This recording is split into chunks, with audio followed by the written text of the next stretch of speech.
అన్నమయ్య జిల్లా మదనపల్లిలో దశాబ్దాల కళ అయిన మదనపల్లి జిల్లా ఏర్పాటు అలాగే పీలేరు రెవెన్యూ డివిజన్ ఏర్పాటుకు మంత్రివర్గం ఆమోదం తెలపడంతో మదనపల్లి పట్టణ ప్రజలు పెద్ద ఎత్తున హర్షం వ్యక్తం చేశారు. ప్రజల కళ నెరవేరినందుకు కూటమి ప్రభుత్వానికి కృతజ్ఞతలు తెలిపారు.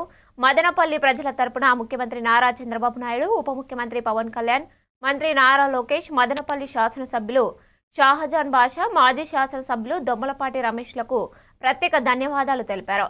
మదనపల్లి ప్రజల ఆకాంక్షలకు వచ్చిన చారిత్రక విజయంగా ఈ ఘట్టాన్ని గుర్తు చేసుకున్నారు. మదనపల్లికి ఎన్నో విధాలుగా అభివృద్ధి పనులను మన ఎమ్మెల్యే గారు కూడా అసెంబ్లీ సమావేశాల్లో మదనపల్లి జిల్లా గురించి కూడా ప్రస్తావించడం జరిగింది. దీన్ని దృష్టిలో పెట్టుకొని కూటమి ప్రభుత్వానికి మరియు జిల్లా రావడానికి సహకరించిన ప్రతి ఒక్క ప్రజానికానికి ప్రత్యేక ధన్యవాదాలు తెలుపుతున్నాము. అదేవిధంగా టమోటా మార్కెట్ పాలక మండలి నిర్ణయం తీసుకున్న జాక్పాట్ విషయం ఏదైతే ఉందో అది కూడా ఈ రోజే నిర్ణయించుకొని ఈ రోజు నేను రద్దుపరచడం అనేది మాకు చాలా సంతోషకరమైన విషయము. ఈ జాక్పాట్ రద్దు అనేది జిల్లా